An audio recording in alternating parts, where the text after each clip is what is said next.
नमस्कार, मैं astrologer, tarot reader, vastu expert Anjana Nayyar.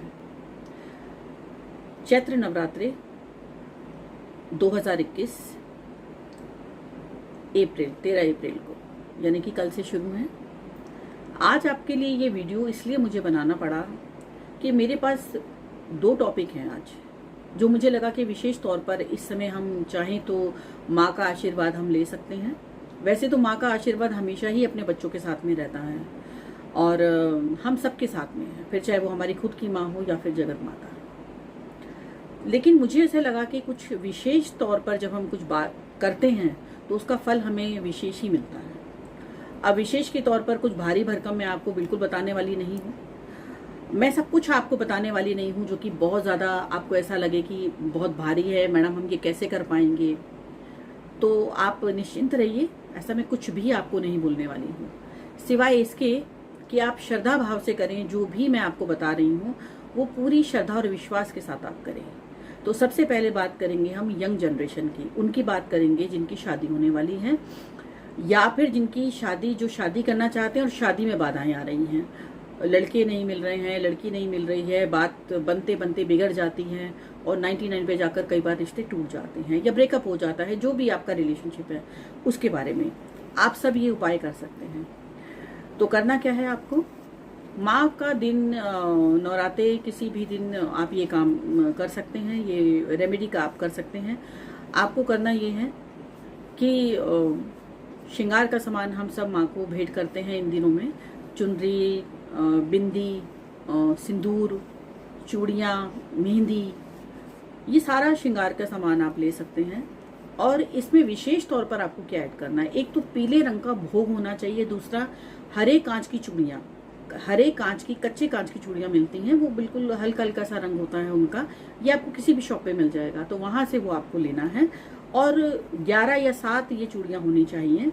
खास तौर पर जब आप लाल चूड़ियाँ भी चढ़ाते तो उनकी संख्या भी ऐसी रखिए और इन चूड़ियों की भी संख्या ऐसी ही रखिए और वो माँ को ज़रूर भेंट कीजिए आप।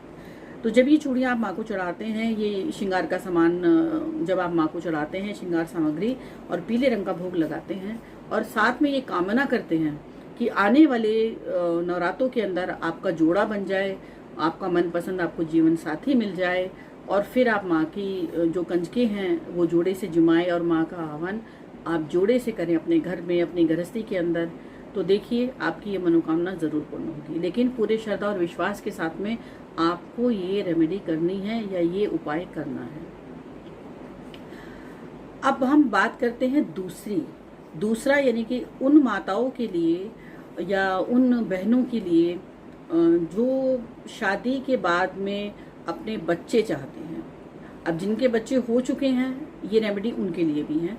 तो आपको करना क्या है, 5वीं माता स्कंद माता कहलाती हैं, उन कार्तिक जी माँ की गोद में होते हैं।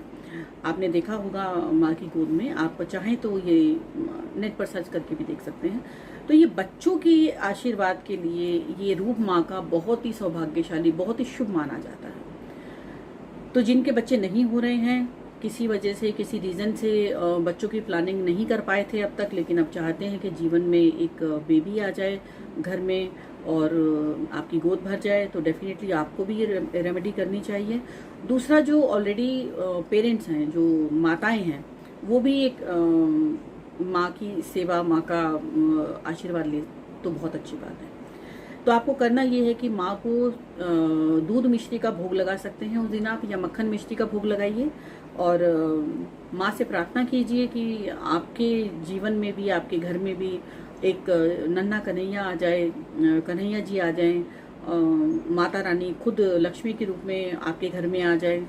और हम कह सकते हैं कि जो माताएं अपने बच्चों को लेकर के कभी चिंतित रहती हैं या सभी माताएं रहती हैं, तो वो भी अपने बच्चों की लंबी आयु के लिए, अच्छे स्वास्थ्य के लिए, अच्छे जीवन के लिए माँ स्कंद माता से प्रार्थना कर सकती हैं।